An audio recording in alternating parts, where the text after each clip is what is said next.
has to be careful that his or her dua are within the boundaries of the religion.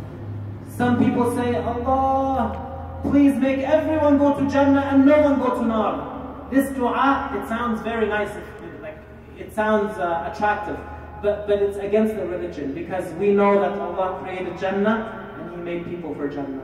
And Allah created Nar and He made people for Nar. And the Quran says, لَأَمْلَأَنَّ جَهَنَّمَ مِنَ النَّاسِ مِنَ الْجِنِّ وَالنَّاسِ أَجْمَعِينَ. There will be people, An-Nar, there will be people, Jahannam, there will be people in hellfire. So if a person says, I don't want there to be people in hellfire, he's saying something against what? The Quran. So if someone says something against the Quran, he's without even noticing, he's going against the Quran. So you have to be careful. If you make dua, or if you teach someone to make dua, or if you see someone make dua, make sure it is within the boundaries of the religion. Sometimes Muslims, they go to places and they want to make non-Muslims happy. And you could within the boundaries of the religion, but certain things you cannot. There's no customer service. There's no customer service in certain issues. This is right, this is wrong. Islam is the truth. We invite you to Islam. We want you to become Muslim to them. We wish for you that you're Muslim. We love for you that you're Muslim. Islam is the truth. This is not extreme. It's not bad. But what is bad and what is wrong and what is against Islam is to tell them, stay just like you are. You don't have to become Muslim. Stay just like you are. Islam is just for us. That's bad. That's against the religion. We invite everyone to our religion, and we love Islam for everyone. In the books of the scholars, it says, if the khatib was given a Friday Jumu'ah, and somebody in the congregation, he came and he said, hello, I want to become Muslim. And they said, if the khatib tells the person, be quiet, I'm given Jumu'ah, wait till after. They said the khatib becomes a kafir. Because he stopped a person, صَدَّ عَنْ سَبِيلِ اللَّهِ. He stopped a person from becoming Muslim. So you have to be careful. There are certain situations where it's an emergency. If somebody tells you, I want to become a Muslim, don't tell them wait till Friday, or go have a shower, come back, wear white clothes. Once a girl came to me and she told me, I love Islam. I spoke to her about Islam for 10 minutes. She said, I love it, I love it. I want to become Muslim. I told her, say La ilaha illallah Muhammad Rasulullah. She said, no, I can't. And I told her, you just told me you love it.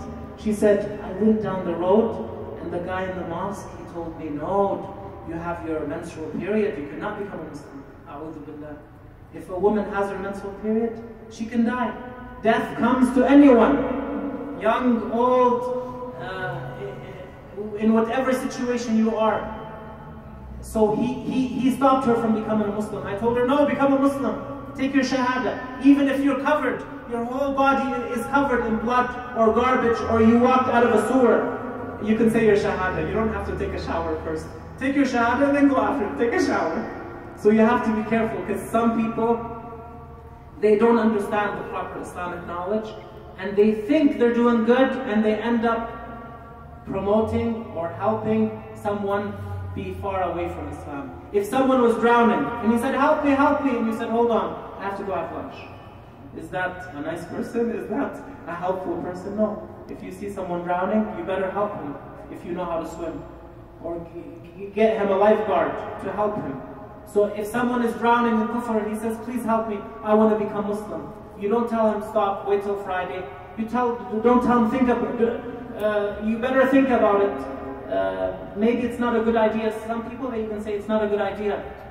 Even some people, they said last year, they told their non-Muslim friends, they said, Alhamdulillah, you're not Muslim. If you're Muslim, you would have to fast Ramadan. Alhamdulillah, you're not Muslim. That statement is kufr. That's against Islam. You should tell them the opposite. You should say, Alhamdulillah, we're Muslim, and Alhamdulillah, we're fasting a long time, and may Allah, and you're invited to this great religion, and we hope you're firm. And like the lady in the bank the other day, she was wearing the hijab, and the man told her, you're awfully hot, you look awfully hot, you look awfully warm. She said, the hellfire is more warm. The guy was, he was amazed when she said that. And I was happy that she said that. She didn't tell him, oh, yeah, I'm very hot and I feel bad because I'm Muslim. She told him the hellfire is more hot. So she said, I'm covered with my hijab because I ask Allah to protect me from the fire, which is much, much more warmer and than the fire, than the heat of this dunya.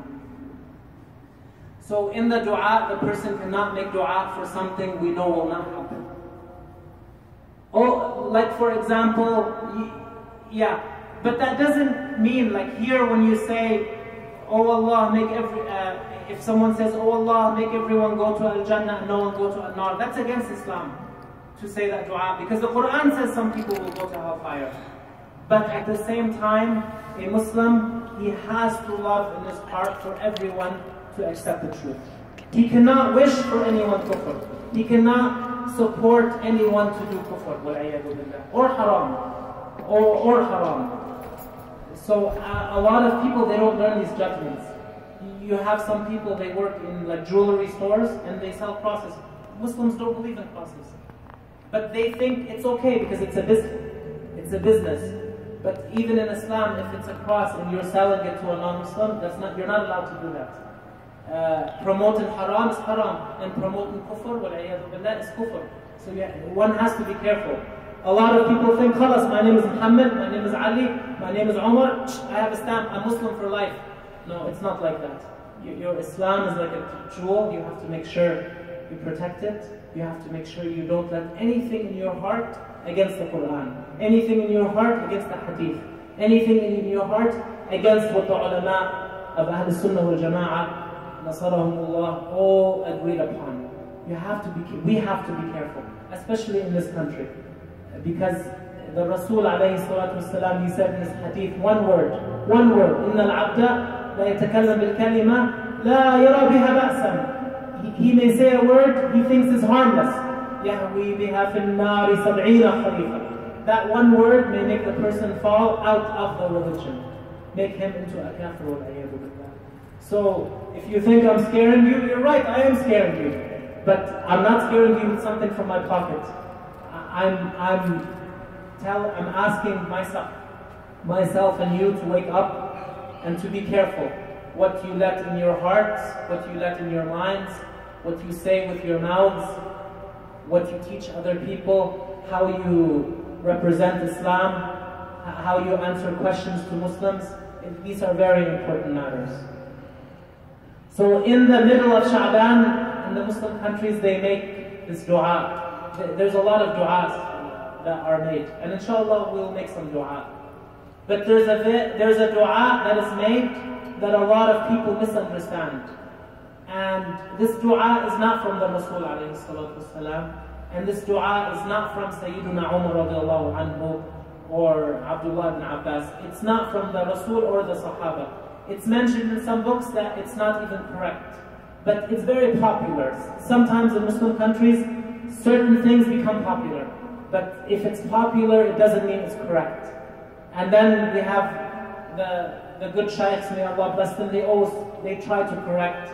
And sometimes these good shaykhs, they put them on TV, and many times they put the customer service guys on TV who say to anyone whatever they want to hear.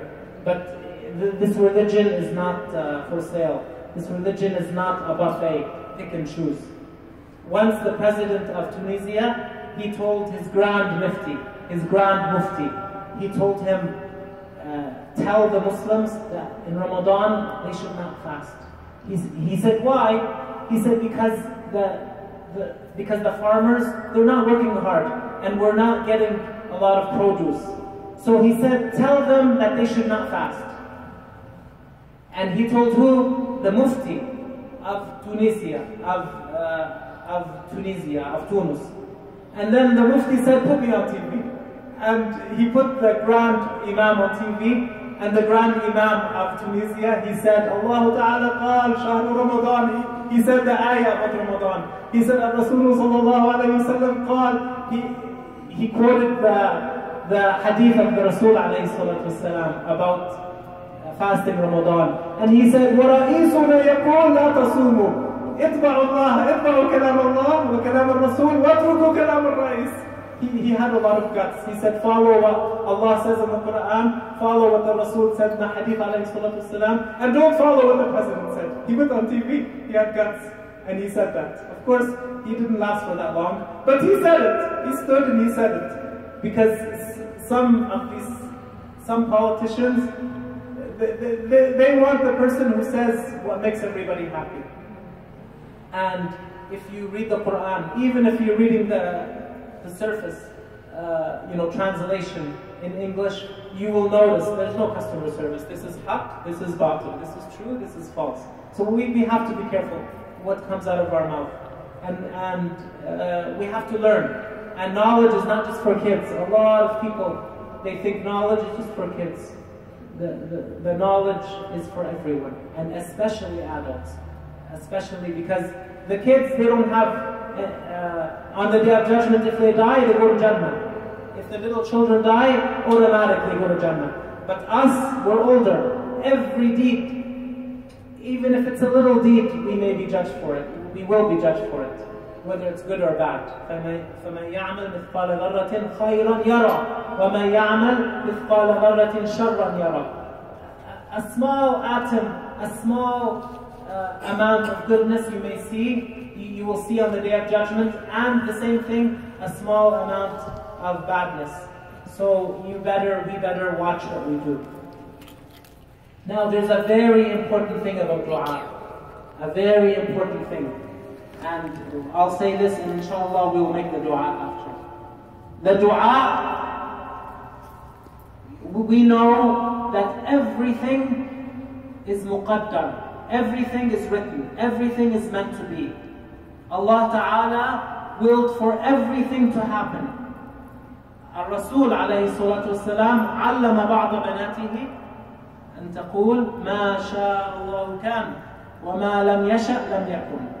Al-Rasul alayhi salatu wasalam, he taught one of his daughters, he taught Sayyida Fatima radiallahu ta'ala anha to say ما شاء الله كان وَمَا لَمْ يَشَأْ لَمْ يَكُنْ.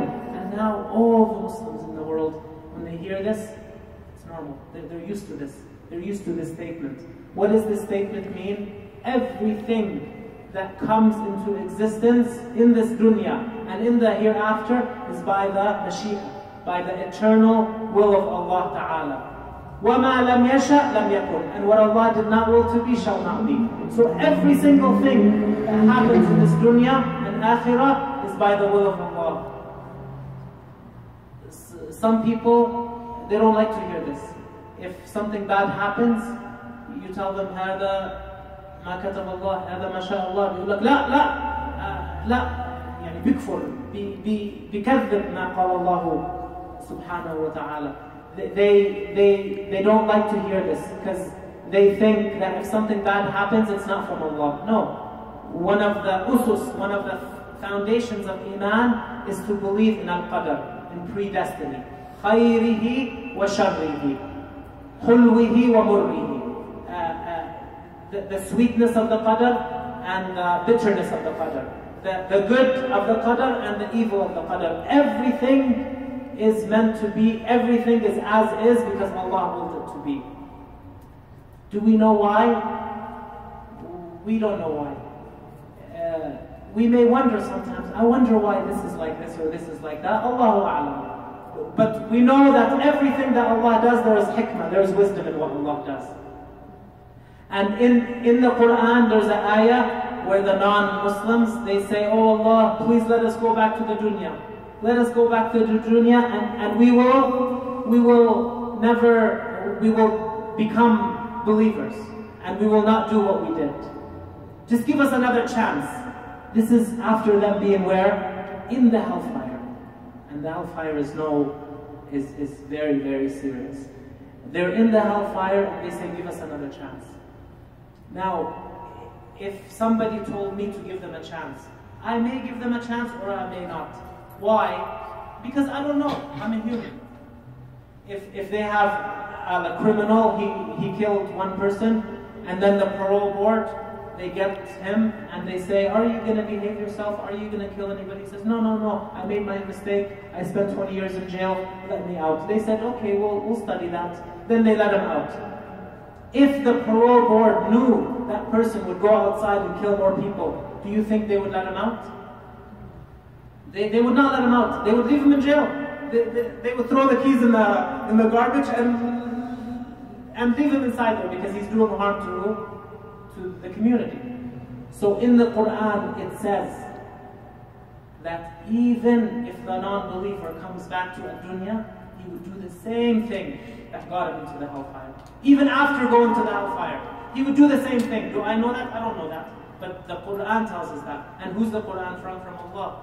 So Allah knows that even if they come back, they would do the same thing. So they are there for how long? For 10 years, 20 years, 50 years? Forever. This is haqq. The Jannah is forever. And the nar, the hellfire, is forever. It's a very tough thing to believe. It's true, but it's a very strong thing to believe. And alhamdulillah, may Allah keep our iman strong. But this is the haqq.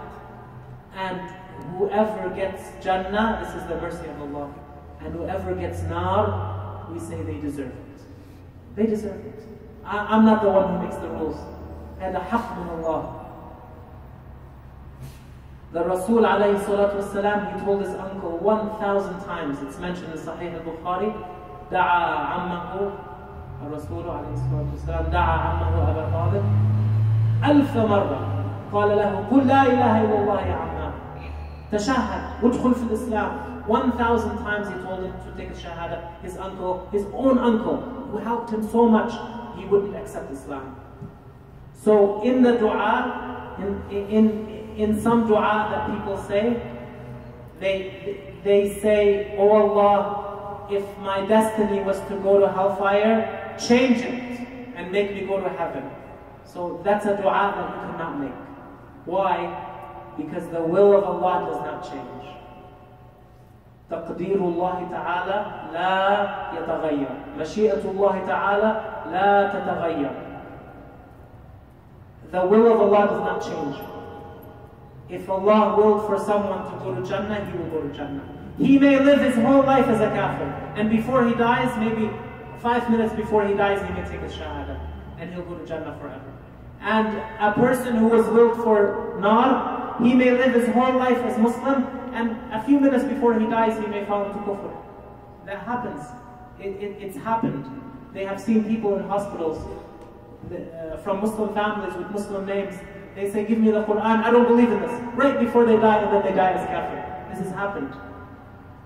And there was one man, they visited him recently in the hospital. A guy, his friend was not Muslim and his dad was really sick in the hospital. He went to visit him, and the guy said, "Nobody from my family, or my friends, or my children visited you. What's your name?" He said, "My name is Muhammad." He said, "Can you tell me about your religion?" He spoke to him about Islam, and the guy became Muslim. And he died a few hours later.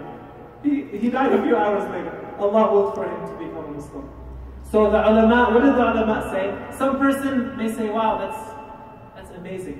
The ulama said, if the Muslim was to live forever, he would choose Islam forever.